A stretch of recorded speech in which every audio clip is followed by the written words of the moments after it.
First of all, very good morning all the participants. We are very much thankful to our today's speaker, Mr. Alok Pandey sir. Sir is Chief Executive Officer, Atal Incubation Center, Indian Institute of Technology, Delhi, Sonipat Innovation Foundation. And sir is here to deliver workshop on prototype and process design and development. It is organized by Institutions Innovation Council, ITS Engineering College, Greater Noida. It is an initiative of Ministry of Education Innovation Cell. Sir is having rich experience in technology consulting, Industry 4.0, professional experience in industrial development, established Center of Excellence on Industry 4.0 and emerging technology like digital twin, advanced manufacturing, product design and validation, test and optimization, reverse engineering, industrial automation, industrial robotics, mechatronics, industrial IoT, AI, AR, VR to promote and fill the existing technological gap within industry and MSMEs, research and policy advocacy. The overall on technological ground feasibility studies for core engineering sector and management sector to identify issues affecting technological depth, policy related issues faced by the industries, academia, challenges and demand and need of the core engineering sector. Presently, sir is leading and growing Atal Incubation Center, IIT Delhi. It is an initiative by Niti Aayog. You must be knowing Niti Aayog. Okay? And prior to this, sir was head in Siemens Center of Excellence. Okay? With this brief introduction, please allow our sir to conduct the session and please give a big round of applause. Thank you sir for accepting our invitation to conduct the session. Thank you sir. और अगर आप 1920 की as में हो, second year में हो, तो आपका जो कैरियर पाथ है, स्पेशली फॉर यू गाइस, वो भी नेक्स्ट 10 to 15 इयर्स बहुत डिपेंडेंसी में है, क्योंकि इंडिया इन ट्रांजिशन स्टेज। क्यों है ट्रांजिशन स्टेज में, वो भी मैं आपको बता रहा हूँ। अदर कंट्रीज ऑलरेडी वो ट्रांजिशन स्टेज से जा चुकी हैं, इंडिया उस मार्केट को कैप्चर कर रहा है ग्लोबली। टेक्नोलॉजी डिस्ट्रप्शन मार्केट में है, वो आप लोग देख भी सकते हो। If we talk about CS and IT background, a lot of students are going into the CS IT sector in last 3 years और mostly next 3 to 4 years और भी जाएंगे वो। I'm working very closely with Ministry of Education. They have come up with the 3 center of excellence AI based in health sector, agri-tech sector and sustainable cities. तो मैं 5 minute workshop से पहले आपको मैं थोड़ी सी अवेयरनेस दे देता हूँ, जहाँ पे आपको लगता है कि इफ यू कैन फिट और मार्केट ट्रेंड क्या चल रहा है, तब आपको समझ में आएगा कि हाँ अभी हम कितना लैग कर रहे हैं पीछे। और mostly in western UP colleges, south में ये कल्चर बहुत ज्यादा आगे है। वहाँ पे एजुकेशन को parents as well as students, मेरी बहुत इंडस्ट्रियल से बात हुई, इंडस्ट्री से बात हुई, कल भी रिसोर्स सिस्टम के इंजीनियर आए हुए थे, MD भी आए थे, मेरे उनसे भी डिस्कशन हुआ था। जितनी भी ऑटोमेशन की रिसोर्ट है, सीमेंस है, ये अपना बिजनेस अब नॉर्थ से शिफ्ट कर रही है सारा साउथ में। वाई? और रीजन बिल्कुल स्पेसिफिक है। Reason is just like clapping, reason is just like thank you in the north institutes, क्योंकि वो अपने ही कैरियर को लेकर सीरियस नहीं है, बल्कि साउथ इंडियन स्टूडेंट जो इंजीनियरिंग सेक्टर है इस टाइम पे, जो प्रोफेशनल स्टडीज है, जो गवर्नमेंट है, they are basically concern in the societal issues. जो उनके यंग स्टूडेंट्स वहाँ पे प्रोफेशनल स्टडीज में जा रहे हैं, उनकी खुद की रेस्पॉन्सिबिलिटीज है कि जो स्टेट के चैलेंजेस हैं, जो सोसाइटल चैलेंजेस हैं, उनकी सोसाइटी के चैलेंजेस हैं, वो प्रोफेशनल स्टडीज से कैसे उसको कम अप कर सकते हैं, उन आइडियाज को कैसे वो सॉल्यूशंस में कन्वर्ट करके सपोर्ट कर सकते हैं, जो कि फर्दर नेशन बिल्डिंग में सपोर्ट कर सके। और साउथ इसमें बहुत ज्यादा आगे, ट्रेडिशनली भी आगे है और इंटेंशनली भी आगे। लेकिन नॉर्थ में मैं जितने कॉलेजेस में जा चुका हूँ, मुझे वो दोनों ही फैक्टर यहाँ मिसिंग लगते हैं। और इसका बड़ा डिसएडवांटेज जो है वो ग्लोबली जा रहा है। जितनी बड़ी इंडस्ट्रीज हैं, now they are focusing south. अभी चेन्नई में IIT मद्रास के साथ टिडको इंडस्ट्रियल डेवलपमेंट एरिया है, जहाँ पे डिसॉल्ट, GE और सीमेंस तीनों ही अपने सेंटर ऑफ एक्सलेंस को स्विच करके गए हैं और they are performing very well. और वही सिमिलर सेटअप उन्होंने नॉर्थ में क्रिएट करने की कोशिश करी और वहां सक्सेस नहीं मिली उन्हें, जितना मेरा एक्सपीरियंस है। लेकिन वहां उन्हें सक्सेस मिल रही है, क्योंकि वहां स्टेक होल्डर कौन है? वो आप जैसे लोग हैं। स्टेक होल्डर्स आप हैं। आप अपने कैरियर पाथ को किस लिए ले जाना चाह रहे हैं? आई डोंट नो व्हाई, कि अगर आप अपनी प्रोफेशनल स्टडीज में आए हो तो आप क्यों हथौड़ा लेके अपनी रास्ते के आगे खोदते चले जा रहे हो? आपको अगर कोई कहता है कि एक सेशन है 1 in 1 ऑफ, मैं भी कुछ नहीं कर सकता 1 in 1 ऑफ सेशन में, लेकिन आपको एक कैरियर पाथ आपको दिख जाएगा आगे कि मैं कहाँ स्टैंड कर रहा हूँ और मुझे इन चीजों से लेके कहाँ से देखा है। कितने यंग एंटरप्रेन्योर होके आए मार्केट में जो 800 से लेकर 1000 करोड़ की कंपनी उन्होंने बिल्ड करी है, और आज ऐसी सिचुएशंस पे हैं कि वो भूल ही चुके हैं कि उनके पास पीछे कितना पैसा आ चुका है। तो दैट इज ट्रू। और वो एक सिंपल एक इनिशिएटिव से है जो कि उन्होंने सीरियसली होकर लिया, और केवल उन्होंने ही नहीं, उसने अपने बैचमेट में जितने स्टूडेंट्स थे, किसी को सीटीओ बना दिया, किसी को को फाउंडर बना दिया, किसी को सीएफओ बना दिया, उनकी लाइफ भी उन्होंने ड्रास्टिकली चेंज कर दी, जिसको वो लीडर मान रहे थे। तो इनिशियली कह रहे थे सर पीछे से लीडर लीड करता है, लीडर रिजल्ट आने के बाद, पॉजिटिव रिजल्ट आने के बाद पीछे जाता है, और निगेटिव रिजल्ट आने तक वो फ्रंट पे ही लीड करता है। अगर वो सक्सेस होता है तो पीछे खड़ा हो जाता है कि that is not my contribution, that is a team contribution. तो वो लीडरशिप क्वालिटी हर किसी के अंदर नहीं है, लेकिन अगर एक के अंदर भी है तो पीछे की अपनी पूरी जनरेशन को क्या कर सकता है? चेंज कर सकता है। तो जैसे इसी लड़के का मैं एग्जाम्पल लेके चलना, एक आइडिया आया, अब ये प्रूफ ऑफ कॉन्सेप्ट बनाएगा इसके ऊपर। ऐसा नहीं है कि जाके ये मार्केट में लॉन्च कर देगा, मैंने एक बिजनेस सोचा ही है। हो सकता है 3-4 लोगों से बात करे, वेडिंग प्लानर से बात करें जो ऑलरेडी सालियों में चीजें लगाते हैं, उनसे जाके कुछ R&D करें, उनसे पूछे कितना खर्चा आता है, कैसे आता है, एक छोटा सा कॉन्सेप्ट तैयार करेगा, और हो सकता है अपनी सोसाइटी में उसे लॉन्च करने की कोशिश करे। अपनी फैमिली के अंदर ही किसी की शादी हो रही है, ठीक है, मैं कहीं नहीं जा रहा, अपनी फैमिली में किसी का, पूरे खानदान में किसी की अगर हो रही है, तो आई कैन प्लान इट, मैं इस वे में प्लान करके देखूंगा, उस प्रूफ ऑफ कॉन्सेप्ट को अप्लाई करेगा, टेस्ट लॉन्च करेगा जाके, टेस्ट लॉन्च के बाद मॉडिफाई और इम्प्रोवाइज करेगा, उसे कमियां समझ में आएंगी उसके अंदर कि यार जो मैं सोच रहा था वो बहुत डिफरेंट लेवल पे सोचा था, आई हैव टू करेक्ट, मुझे इसके अंदर ये कमियां नहीं करनी है। हो सकता है कि फादर बोले, ग्रैंडफादर बोले, कि रिलेटिव्स बोले यार शादी में ये चीज नहीं चल पाएगी, जो आपने सोचा उतना प्रॉफिट नहीं आया, इसमें तो लॉस हो गया। तो वो क्या करेगा? मॉडिफाई करेगा और फिर इम्प्रोवाइज करेगा और अगेन टेस्ट लॉन्च करेगा। जब टेस्ट लॉन्च करेगा ये कब तक करता रहेगा? जब तक कि ये विनिंग कॉन्सेप्ट पे नहीं पहुंचेगा। अभी मैं समझाता हूँ आपको कि विनिंग कॉन्सेप्ट होता क्या है। और देन एक बार वो विनिंग कॉन्सेप्ट पे पहुंचता है तो देन वो अपने मार्केट को एक्सपेंड करेगा और इंप्रूव फॉर प्रॉफिटेबिलिटी। अब वो थर्ड कॉलम है, इस पे ये वर्कशॉप नहीं है, वो फिर पूरे बिजनेस पॉइंट ऑफ व्यू से आती है। उसमें फिर हम बाद में बात करते हैं कैसे फंड रेज करना है, कहां से फंड लाना है, वीसीज को कैसे करना है, ग्रोथ वी शेप में कैसे ले जाना है, कैसे सीरीज सी राउंड रेज होगा, वो बात की कहानी है। अभी आप बहुत अर्ली स्टेज से भी अर्ली स्टेज पे हो, तो मैं अभी कहानी केवल यहाँ पर होगा। नेक्स्ट करना, ये भी आप स्किप कर दो, हाँ, that is the winning concept. मैं उस पर आ रहा हूँ कि विनिंग कॉन्सेप्ट है क्या। विनिंग कॉन्सेप्ट क्या है कि पहले तो कॉन्सेप्ट क्या है, व्हाट इज कॉन्सेप्ट। कॉन्सेप्ट समझते हैं, फिर स्लाइड पे आता हूँ नेक्स्ट करने। That is the concept. मैं एक एग्जाम्पल लेके चलता हूँ जिलेट का। प्रोडक्ट एक रेजर है उनका। एक विनिंग कॉन्सेप्ट किस पे लाई करेगा? अगर कंपनी जिलेट देखती है तो एक मार्क लिखा हुआ है, Gillette razors and blades for men. इसमें आपको 5 कंपोनेंट दिखेंगे जो आपको अपने बिजनेस से आप रिलेट कर सकते हो।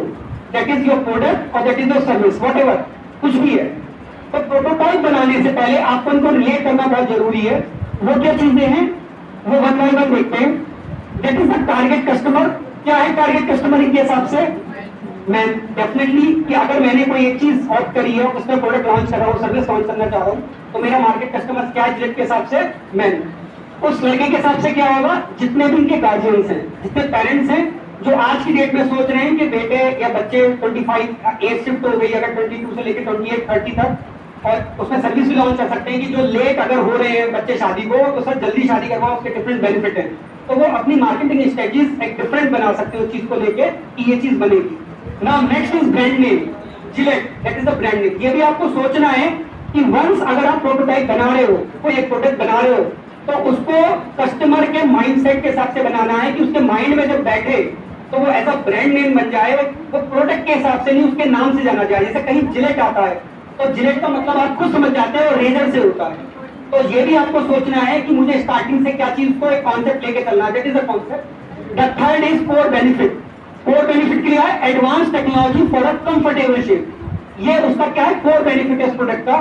तो ये भी अपने कुछ 4 बेनिफिट उसके अंदर देख सकते हैं कि क्या चीज बनेगी। ना थर्ड इज अ 3 ब्लेडेड, मतलब टारगेट कॉम्पिटिटर क्या है, ये 3 ब्लेडेड है तो उनके टारगेट कॉम्पिटिटर क्या है, जो 2 ब्लेडेड होंगे 1 ब्लेडेड होंगे, तो उसकी जगह वो क्या लेके आए 3 ब्लेडेड लेके आए, that is the target customer. तो इनको ऑलरेडी मार्केट में देखना पड़ेगा, रिसर्च करनी पड़ेगी कि ये अगर वेडिंग प्लानर कर रहे हैं तो ऑलरेडी मार्केट में कितने ऐसे वेडिंग प्लानर हैं, उनकी सर्विसेज क्या हैं, उनके पोर्टफोलियोज क्या हैं, वो कैसे प्लान कर रहे हैं चीजों को लेके। तो अगर वो सर्टेन सर्विसेज कर रहे हैं तो मुझे अपने प्रोडक्ट को लॉन्च करने, टेस्ट को लॉन्च करने से पहले उनसे क्या बैकअप सर्विसेज लेके आनी है जो वो कमियां कर रहे हैं, तो उसको वो कमियां पता होनी चाहिए कि वो R&D की। Third is the secondary benefit and reason to believe, RTV बहुत जरूरी है, secondary benefit and reason to believe, कि उसके अंदर एक ऐसी यूएसपी डालना कि आपका टारगेट कस्टमर उस पर बिलीव करे, उसको लॉन्च करने मार्केट में जाने से पहले आप उसको बिलीव करवा पाए टेस्ट लॉन्च में कि ये रीजन टू बिलीव है, that is share is with in your Graves. जैसे इन्होंने डाला है कि शेयर जो है सिर्फ आपकी अच्छे कंफर्टेबल ग्रेव्स में है, कि जहां पे आप बिलीव कर पा रहे हो कि ना कुछ कटेगा ना कुछ दिक्कत होगी और आराम से कोई भी यंग कर सकता है। जैसे हमने फादर को देखते थे कि डिफरेंट टाइप के लेके आते थे, अब बिल्कुल स्मूथ हो चुकी है वो चीजें। नाउ बैक अब जाओ, ये कॉन्सेप्ट है जो लुक लाइक से बैक जाओ, that is a winning concept. अब मैं विनिंग कॉन्सेप्ट पे आ जाऊं। अगर आप स्टार्टिंग में किसी भी चीज को स्टार्ट करने से पहले ये सारी एक्टिविटीज पे आप ध्यान कर रहे हैं और उसको आउट करने से पहले, लॉन्च करने से पहले इन सारी चीजों पे वर्कआउट कर रहे हैं, तो विनिंग कॉन्सेप्ट क्या बनेगा आपका, जब आप प्रोटोटाइप डेवलपमेंट करोगे, एक उसका प्रोटोटाइप डिजाइन करोगे, जैसे वो लड़का एक उसका POC करता है, प्रूफ ऑफ कॉन्सेप्ट बनाता है, अपनी फैमिली के साथ किसी की वेडिंग प्लानिंग करता है और वो कॉन्सेप्ट यूज टेस्टिंग पे जाता है, और कॉन्सेप्ट यूज टेस्टिंग के बाद उसे जो फीडबैक मिलता है तो उसको 5 टॉप बॉक्सेस मैंने बनाए हैं इसमें, जिसमें आपने आंसर किया है। अब आप उसे कोरिलेट कर सकते हो कि वो आंसर आपने क्यों किया है। दैट इज फर्स्ट है डेफिनेटली वुड बाई, कि ये विनिंग कॉन्सेप्ट को लेके मार्केट में जा रहा है बनाने के लिए, एक प्रोटोटाइप उसने पूरा बना लिया है, प्रूफ ऑफ कॉन्सेप्ट बना लिया अपने आइडिया का, और वो अपने नियर एंड डियर्स में, अपने फैमिली में, अपनी ही सोसाइटी में, क्योंकि आपके पास अभी कस्टमर नहीं है, आप कोई ब्रांड नेम नहीं हो, आप कोई सर्विसेज हायर नहीं कर सकते हो, आप कोई पैन इंडिया से लॉन्च नहीं कर सकते हो, आपको एक छोटे से सेगमेंट को से टेस्ट लॉन्च करके देखना होगा कि जो मैंने कॉन्सेप्ट, प्रूफ ऑफ कॉन्सेप्ट बनाया है, एक डिजाइन बनाया, डेवलपमेंट बनाया है, वो कैसा दिखेगा या कैसा लुक लाइक होगा। तो जब आप शेयर करोगे उसे, तो कॉन्सेप्ट ग्रुप में आपको जो फीडबैक आएगा, आपको लेना पड़ेगा वो फीडबैक, आपको अपनी नियर एंड डियर से, अपने फ्रेंड से, फैमिली मेंबर से, अपने सोसाइटल में जो पास जहां की रीच है डायरेक्ट, उनसे आपको फीडबैक लेना पड़ेगा गो टू मार्केट में जाने से पहले, कि it's look like definitely would buy, probably would buy, might or might not buy, probably would not buy, definitely would not buy। वो आपको सजेशंस देंगे, यार ये बिकेगा या नहीं बिकेगा, या कितना बिकेगा, कितना रहेगा। तो एक परसेंटेज आप देख रहे हो। अगर ये मैंने जस्ट एग्जांपल लिया है कि डेफिनेटली वुड बाई लोग कह रहे हैं, आप में से कह रहे हैं, जैसे इन्होंने एक पिच किया, अभी मेरा गूगल का फॉर्म नहीं खुला, मैं उसमें आपको चार्ट दिखाता कि कितने लोगों ने, कितने परसेंटेज में यहाँ पे आप ही लोगों ने इसके बिजनेस को कहा है कि डेफिनेटली वुड बाई, मतलब ये मार्केट में डेफिनेटली जाएगा। कुछ ने कहा होगा प्रोबेबली वुड बाई, कि ये प्रोबेबली हो सकता है बिके मार्केट में। कुछ ने कहा होगा माइट और माइट नॉट बी बाई, जैसे यहाँ पे 26% लोगों ने कहा। प्रोबेबली वुड नॉट बाई, किसी ने कहा होगा नहीं यार ये तो ना नहीं चलने वाला, और बहुत लोग इसमें भी हो सकते हैं कि नहीं चलेगा, ये कुछ भी हो सकता है। और डेफिनेटली वुड नॉट बाई, ये पक्का ही नहीं बिकने वाला, चाहे कुछ कर लें तो बेकार है, कोई टाइम वेस्ट है, इस प्रोडक्ट पे काम करने की जरूरत नहीं। अब विनिंग कॉन्सेप्ट क्या है, जो टॉप 2 बॉक्सेस हैं, definitely would buy, probably would buy, इनका एडिशन करना कितना आ रहा है 24 और 32%, कितना 56। अगर ये टॉप 2 बॉक्सेस के परसेंटेज आप जितनी बार टेस्ट लॉन्च कर रहे हो एक सर्टेन सैंपल पे, ये लेस देन 80% है, डेफिनेटली आपको अभी और डेवलपमेंट प्रोसेस में क्या करना है, काम करना है, जल्दबाजी नहीं करनी कि जाके उसे मार्केट में सेल आउट कर दिया। ये 2 टॉप बॉक्सेस की परसेंटेज आपकी क्या ना हो जाए, ग्रेटर देन 80% ना हो। अगर आप 100 लोगों से पूछ रहे हो और उसमें ग्रेटर देन 80 या 80 से 81 लोग तक ये कह रहे हैं मिल गए कि डेफिनेटली वुड बाय और प्रोबेबली वुड बाय, ये बिकेगा या मे भी हो सकता है, ये प्रोबेबली हो सकता है, शायद ये बिक जाए, देन आप उस POC स्टेज पे हो, एक विनिंग कॉन्सेप्ट पे हो कि आपने वो कॉन्सेप्ट इतना ज्यादा रिवाइज करके मजबूत कर दिया है कि मार्केट में अब ये लॉन्च हो सकता है। देन आप फिर विनिंग प्रोटोटाइप, उसको एक विनिंग प्रोटोटाइप की कैटेगरी में रखा जाएगा और डेफिनेटली आप मार्केट में जाकर उसे क्या कर सकते हैं, फिर लॉन्च। नेक्स्ट आगे बढ़ो। बस इसके बेनिफिट क्या है? मैं ये जो प्रेजेंटेशन है ये ऐसे नहीं है कि कोई एक थ्योरेटिकल प्रेजेंटेशन या कहीं से है, ये ग्राउंड लेवल पे जो हमने स्टार्टअप के फाउंडर से बात करी है, उनके हमने स्टार्टअप्स को फेल होते हुए देखा है और सक्सेस होते हुए देखा है। उनके एक्सपीरियंस से ये चीज निकल के आई है कि जब तक आप इनिशियल स्टेज पे विनिंग कॉन्सेप्ट पे काम नहीं करते हो तो जल्दबाजी में आपको एंटर नहीं करना कि आपके माइंड में एक आइडिया है, इसने बूस्ट किया है, कहीं से पैसा मिला, पेरेंट्स का पैसा मिला और मार्केट में आप जाके कूद गए और आपने उसे लॉन्च कर दिया। हो सकता है कुछ रन तक वो आगे बढ़े और डेफिनेटली वो एक बहुत शार्पर वेव में गिर के स्वैप आउट हो जाए मार्केट से। बेटर है उसको एक विनिंग कॉन्सेप्ट में लेके जाओ। पोजीशन क्या है? अगर ये अपने आइडिया को विनिंग कॉन्सेप्ट में ले जाता है, टेस्ट प्रोटोटाइप करके और डिफरेंट स्टेजेस को ले जाके, तो प्रॉफिट क्या होगा? Good initial product brief. आपको एक गुड इनिशियल प्रोडक्ट ब्रीफ मिल जाएगा कि एक ब्रीफ ये है, इतनी सर्विसेज मैंने इंक्लूड कर दी है और डेफिनेटली मार्केट में लॉन्च के लायक है। Second, detail consumer input collection. आपके पास डिटेल कंज्यूमर का इनपुट कलेक्शन होगा जो कि आपका स्टेक होल्डर है कि इस प्रोडक्ट को मैं मार्केट में ले जाना चाह रहा हूं और ये इनपुट उनके आए हैं और अपने प्रोटोटाइप डेवलपमेंट प्रोसेस में आपने उसको क्या कर लिया है? इनकॉर्पोरेट कर लिया है without entering to the market, एक बिग मार्केट में जाने से पहले। Third, competitive performance benchmarking. आपको एक कॉम्पिटिटिव परफॉर्मेंस बेंचमार्किंग पता चल जाएगी कि मार्केट में कितने लोग पहले से थे, उनका बेंचमार्क क्या था और मैंने क्या बेंचमार्क रखा है। हो सकता है मार्केट में कॉम्पिटिटर हुई ना कोई, आप उस यूनिक आइडिया को ले जाके इनोवेटिव सॉल्यूशंस के साथ आगे बढ़ रहे हो। सारे के सारे लोग कहें यार ये तो मार्केट में कुछ है ही नहीं, ऐसा कॉम्पिटिटर कुछ भी नहीं है, तो आप प्राइसिंग और कॉस्टिंग और उसकी जो क्वालिटी है अपने हिसाब से क्या कर सकते हो? पुट कर सकते हो। Third, fourth is business regulatory manufacturing requirement. आपको ये भी पता लग जाएगी कि बिजनेस मैन्युफैक्चरिंग रेगुलेटरी जो परफॉर्मेंस है या रिक्वायरमेंट्स है, रेगुलेटरीज बहुत रिक्वायरमेंट्स आती है। अगर तो वेल्डिंग के लिए कर रहे हैं तो हो सकता है इन्हें कहीं से लाइसेंस लेना होता है, उसके लिए कुछ चीजें होती हैं जो रेगुलेटरीज परफॉर्मेंस में आती है कि डीएम से बात करनी होती है, लेटर इश्यू करना होता है, कैसे करा रहे हो आप, तो डिफरेंट रेगुलेटरी रिक्वायरमेंट्स में समझ में आएंगी जो कि मार्केट में जाने से पहले क्या कर लेंगे? ये फुलफिल कर लेंगे। अदरवाइज रेगुलेटरी रिक्वायरमेंट्स बहुत बड़ा इशू है। इससे बड़ा एग्जांपल क्या होगा? पेटीएम से बड़ा, वो रेगुलेटरी रिक्वायरमेंट्स में फंसा, इतना बड़ा स्केल अप करने के बाद आज फर्स्ट मार्केट से खोया है उसने। तो ये सारे क्या है? ये ग्राउंड लेवल का एक्सपीरियंस है जो तो कुछ स्टार्टअप्स को एक एंटर होने से पहले उस चीज को समझने हैं कि ये क्या क्या चीजें प्रोटोटाइप डेवलपमेंट प्रोसेस तक, एक डेवलपमेंट प्रोसेस तक आपको जाना चाहिए। नेक्स्ट, ये मैं उसकी बात कर रहा हूँ, दैट इज एक्साबोर्ड डायनेमिक्स। नेक्स्ट चलना है इससे लैपटॉप क्या, इसे लिंक करना में ओपन हो जाएगा। ये जो फाउंडर है इसका,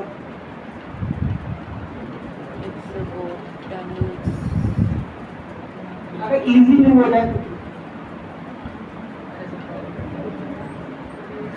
अभी जो चौथा पॉइंट था इसके पीओसी में निकल के आ जाएगा रेगुलेटरी परफॉर्मेंस। मैं उसका भी एक छोटा सा आपसे एग्जांपल शेयर कर रहा हूं इसलिए क्योंकि आपको भी वो काम में आएगा अगर आप में से कोई करता है। जब इनका पीओसी हो चुका था, ये प्रोडक्ट इनका बन चुका था, अभी मार्केट में नहीं गए ये लोग, इनको क्लिनिकल ट्रायल करना था। क्लिनिकल ट्रायल के लिए इन्हें 30 दिव्यांग चाहिए थे जिनके हाथ ना हो।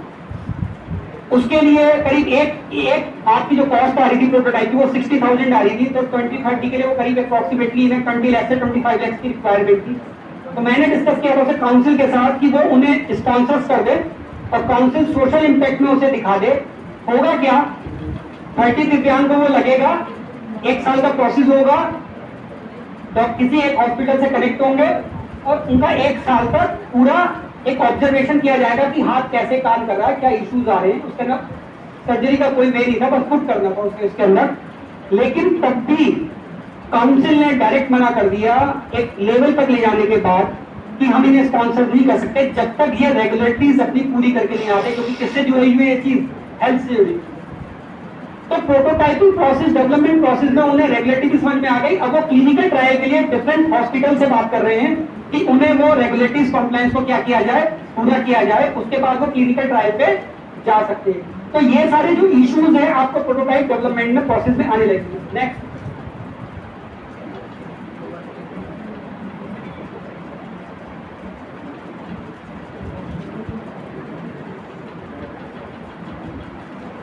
एक और सॉफ्टवेयर एक्वा सिंथेसिस जो फार्मिंग पे कर रहा है, इसने बेसिकली केसर प्रोड्यूस किया है, कश्मीरी केसर, अपनी ही लैब में।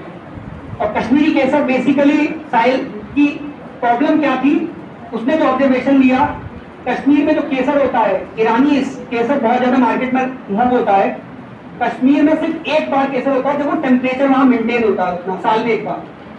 तो उसने कहा था डिमांड बहुत है, रेट बहुत हाई है, अच्छी क्वालिटी का अगर मैं अपनी लैब में ही केसर को जनरेट करता हूं, तो उसने कमिट किया है एक साल में 4 साइकिल में प्रोड्यूस करने। तो अभी ये कॉन्सेप्ट है उसका कि वो एक साल में सेम उसने टेम्परेचर क्रिएट किया है, लेबोरेटरी बनाई है अपने यहाँ, और उसने पहला पीओसी कर लिया है। उसने करीब 1 ग्राम के आसपास केसर लिया था, और हमने खुद ही हमारे ऑफिस का ही है कि हमने उसमें रसनाई में उसे डाल के देखा कि इसका क्वालिटी क्या आ रहा है बेसिकली। तो वैसे ही तो क्वालिटी वो चेक करा रही लैब से, बट कलर से हमने देखा कि कितना अच्छा केसर वो आ रहा है। अगर वो इस प्रॉब्लम को स्केल कर जाता है 10 kgs में, 15 kgs में, और डिफरेंट चाहे हल्दीराम है या जो भी केसर्स में बड़े बड़े फूड ब्रांड्स हैं जो काम कर रहे हैं, और उनको साल की 4 साइकिल में सप्लाई करता है, तो आप खुद सोच लो कितने लेवल का मार्केट है और पीओसी किस लेवल तक होगी। तो दैट इज अगेन जो मैंने पूरी साइकिल बताई कि कैसे बिजनेस में आप मूव ऑन कर सकते हो। प्रोटोटाइप डेवलपमेंट प्रोसेस 4 स्टेज से पास होता है। अगर आप ये किसी भी प्रोडक्ट, चाहे सर्विस पे जा रहे हो, प्रोडक्ट पे जा रहे हो, the first is determining critical to quality parameters, क्या CTQs होंगे उसको डेवलप करने के लिए, डिजाइन करने के लिए। डेवलपिंग बेस्ट डिजाइन आइडिया, कि वो उसका डिजाइन आइडिया क्या हो सकता है। इनके केस में डिजाइन आइडिया क्या हो सकता है, how to execute that process, जो इन्होंने बिजनेस बनाया सर्विसेज का। तो एक एनिमेशन में प्रोसेस बना सकते हैं किसी को भी समझाने के लिए कि इस तरह से मैं अपने बिजनेस को क्या करूंगा, रन करूंगा। The third is identifying parts and process design, different parts में ब्रेक करके उसके प्रोसेस को एग्जीक्यूट करना। And third is optimisation and prediction, कि उसको फिर ऑप्टिमाइज करना और प्रेडिक्ट करना कि मार्केट में कैसा ये रन होगा। नेक्स्ट, ये फिलहाल कोर इंजीनियरिंग से है। You are all of from MBA and CSIT background, और आप लोगों को लगता है द मार्केट में ओनली थिंग इज दैट कि AI ML पे मुझे नौकरी चाहिए, या मुझे कुछ प्रोसेस में कुछ AI ML करना है। लेकिन मार्केट की सिचुएशन फिर आपको मैं बहुत डिफरेंट है, और कई कॉलेजेस में जाके मैं कह चुका हूँ ये चीज। बीइंग एज अ MBA और CS और स्टार्टअप फाउंडर या को-फाउंडर, आपको कुछ मतलब नहीं है MBA और CSIT से। एक स्टार्टअप के फाउंडर और को-फाउंडर या फाउंडर जो भी है, जो आप स्टार्ट करना चाह रहे हैं, उसको सिर्फ पेन पॉइंट और उसका बिजनेस मॉडल क्या है, वो कैसे कर सकते हैं। लेट्स से उसमें किसी टेक्निकल की जरूरत पड़ रही, you can hire from IIT Delhi, you can hire from IIT Bombay, you can hire from any engineering college, you can hire interns for fulfill your requirement, for fulfill your concept। आपके पास winning concept होना चाहिए, team create करना, that is a work of founder. अब let's से कोई MBA का student है, वो एग्रीटेक प्रॉब्लम पे काम कर रहा है, उसके दिमाग में प्रॉब्लम क्लैरिटी है, सोल्यूशन भी क्लैरिटी है, लेकिन वो कह रहा है कि एग्रीकल्चर में, ड्रोन में ये टेक्नोलॉजी कैसे यूज होगी, दे हैव टू हायर। ये बेस्ट इंडस्ट्री से, कॉलेज से, CSIT के बच्चे हायर करेंगे, उसको काम कराएंगे। सिमिलरली जब आप मैन्युफैक्चरिंग सेगमेंट की बात करते हो, कि I from the manufacturing industry 4.0 background, तो जब हम कोई POC करते हैं, प्रूफ ऑफ कॉन्सेप्ट करते हैं, तो हमारी 3 लेबोरेटरीज की जरूरत पड़ती है, design and validation, test and optimisation and advance manufacturing. अब लेट्स से आप में से कोई पार्ट प्रोड्यूस कर रहा है, या ऑटोमोबाइल का कोई एक पार्ट प्रोड्यूस कर रहा है, किसी चीज को लेकर डिजाइन कर रहा है, तो फर्स्ट आपको मार्केट में 3 सपोर्ट इजीली मिल जाएंगे किसी भी IITs में। डिजाइन करने के लिए डिजाइन लेबोरेटरीज आपके कॉलेज में भी होगी, ऑप्टिमाइज करने के लिए, टेस्ट करने के लिए टेस्ट एंड ऑप्टिमाइज लेबोरेटरीज, और थर्ड इज एडवांस मैन्युफैक्चरिंग, कि अगर वो डिजाइन हो जाता है तो you can how to build your plant, कि उसका प्लांट कैसे बनाया जाता है।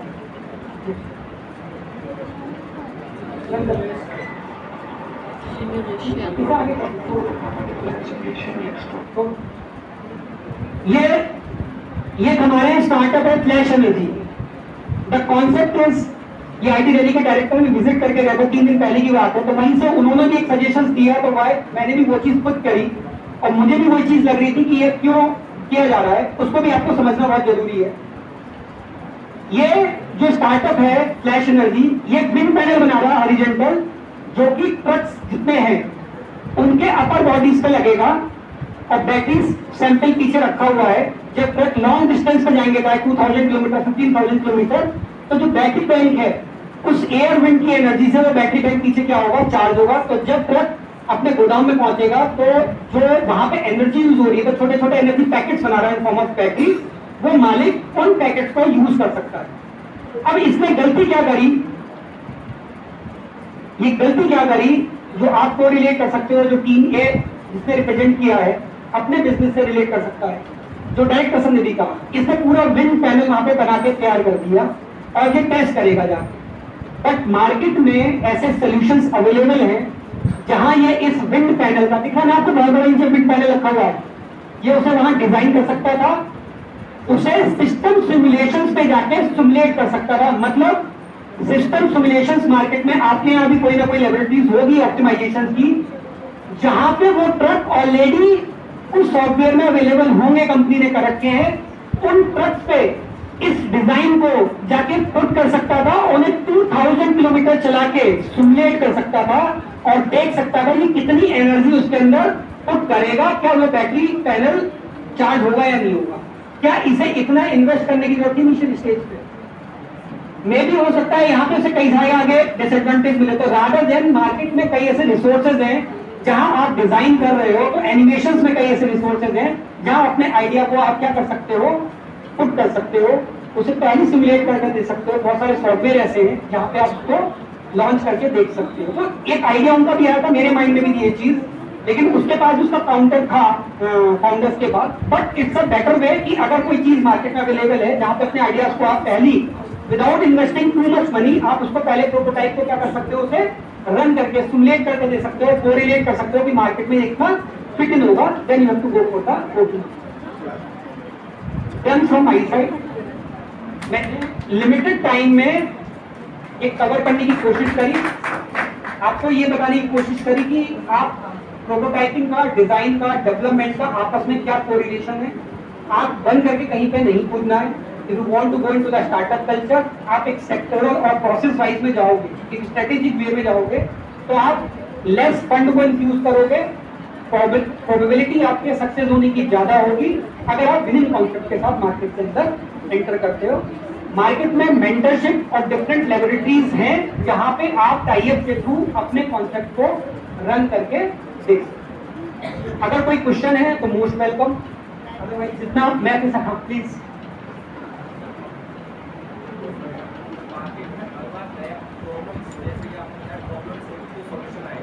हाँ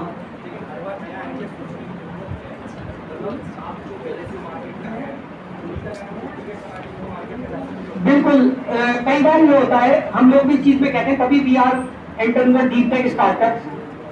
डीप टेक का मतलब ही यही है, एक वर्ड आपको सुना होगा, हर किसी के डिफरेंट डेफिनेशन है डीप टेक की।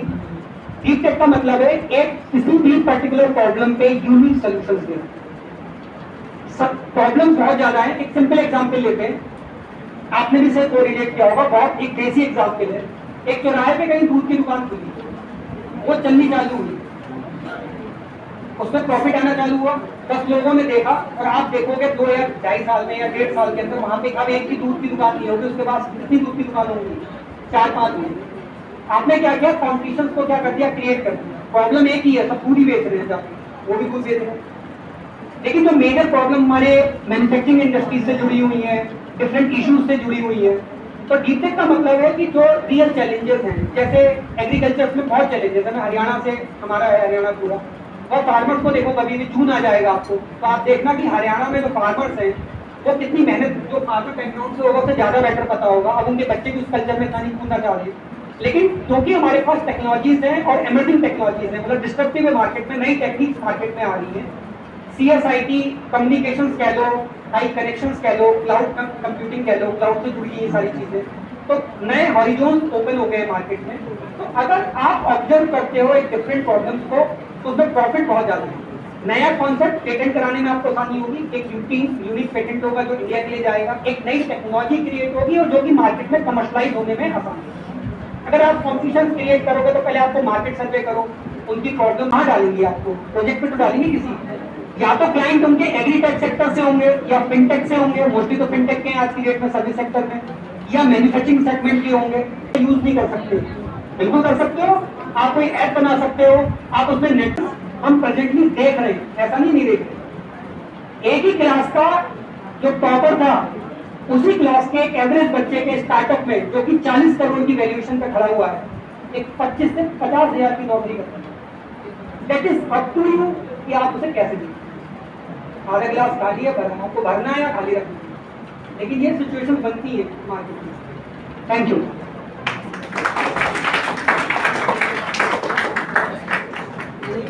और एक चीज और भी है, क्योंकि मैं इतना इसलिए बता देता हूँ क्योंकि हो सकता है किसके माइंड में क्या चीज से क्या ट्रेंड चेंज हो। बच्चों के माइंड, उसने उसे वही ऑफर कर दिया कि मैं सीईओ डायरेक्टर बना रहा हूँ आपको कंपनी का, अपनी जो माई स्पोर्ट है, आप उसे ज्वाइन करो और उसको टेकअप करके चलो। पिछले 1 साल में ये कंपनी मेरी इस वैल्यूएशन से बहुत नीचे आ गई ड्यू टू सर्टेन रीजंस जो कि अनअवॉइडेबल नहीं थे, जो कि किए जा सकते थे। उसने क्योंकि वहां उसे फंड रेज नहीं हो रहा था, उसने उसको किया, वहां पर सीईओ डायरेक्टर बना। उस कंपनी में मेरे साथ के 5 टेकिंग बंदे थे, उसने वहां पर उन्हें हायर पैकेज पे अपने साथ मूव करा। तो मैं मतलब क्यों बता रहा हूं ये चीज, आपका फेलियर भी इस सेक्टर में आने वाले 10 से 12 सालों में, एक टाइम स्पेन जरूर रख रहा हूं मैं, आपका फेलियर भी जो आपके नॉर्मल ग्रेजुएशन से ज्यादा बेटर।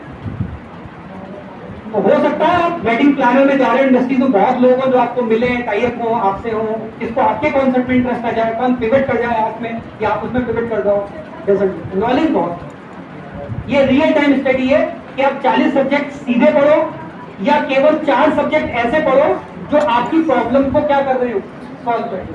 वो परमानेंट नॉलेज है आपकी, आप सोते वक्त भी कोई पूछेगा ना कुछ भी, तो क्विक रेस्पॉन्स करोगे। और वहीं पे आज के डेट में एमडी और सीईओ का इंटरेस्ट है, ऐसे ही वो इनोवेटर्स को फाइंड आउट कर रहे हैं और उनसे पैसा बना रहे हैं। अभी लिंक्डइन पे आईटी खड़गपुर के सीएस सेकंड ईयर के लड़के ने मुझे लिंक्डइन पे पिन किया कि मुझे इंटर्नशिप करवा दो। मैंने माई स्पोर्ट के सीईओ को, क्योंकि मेरा कलीग है वो, मैंने उसको फॉरवर्ड कर दिया, उसका तुरंत इंटरव्यू हुआ और 25,000 पे आईटी खड़गपुर से उसने हायर कर दिया। उसे काम आईटी खड़गपुर में ही करना है और काम किसके लिए कर रहा है, वो माई स्पोर्ट के लिए कर रहा है। बेनिफिट किससे होगा, माई स्पोर्ट पे होगा। तो टैलेंट की तो कमी नहीं है, आइडिया तो आपके पास है, आपके पास भी ऐसी खड़गपुर और डिफरेंट आईटी से आप इंटर्न हायर कर सकते हो जो आपके लिए काम करके देंगे। आपको काम कराना आना चाहिए, और कब करा सकते हो, जब आपको प्रॉब्लम बताओ और क्या करना चाह रहे हो उसके साथ वो बताओ। कराने के लिए 20 लोग मिल जाएंगे। तो स्टार्टअप पे इनिशियली पैसा नहीं होता, लेकिन माइंड सेट आउट हो जाते हैं मार्केट से, लेकिन वो कर रहा है नहीं कर रहा। उसका क्या होगा, इंटर्नशिप हो जाएगी, उसकी टेक्नोलॉजी इम्प्लीमेंट हो जाएगी, उसे स्किल मिल जाएगी, वो अपना काम करके आगे निकल जाएगा। उसका और वैल्यूएशन में चला गया तो उसे हो सकता है ऑफर दे दी कि आओ 12 लाख 15 लाख 20 लाख 50 लाख पे आ जाओ, काम करो। तो बहुत मतलब ग्रीन सेक्टर है, एक्साइटिंग है, एनर्जेटिक है। और इसमें सबसे ज्यादा सक्सेस जो हमने अभी तक ऑब्जर्वेशन किया है वो ऐसे स्टूडेंट्स हैं जो थोड़े क्रिएटिव हैं। और क्रिएटिव आप लोगों को पता है, मुझे कुछ कहने की जरूरत नहीं है, आप जैसे लोग हैं वही क्रिएटिव होते हैं। मतलब उस वर्ड को समझ जाओ मैं क्रिएटिव किस सेंस में कर रहा हूँ। जो थोड़े खुरापाती होते हैं, मस्ती करने वाले जो होते हैं, वही क्रिएटिव होते हैं, वही कुछ नया करने की सोच रखते हैं, सिंगल वे भी रहते हैं। तो बट डायरेक्शंस की नहीं है, you have to go for that.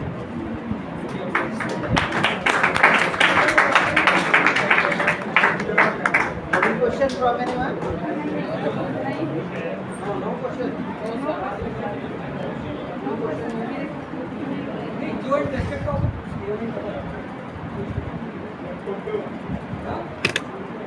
बिल्कुल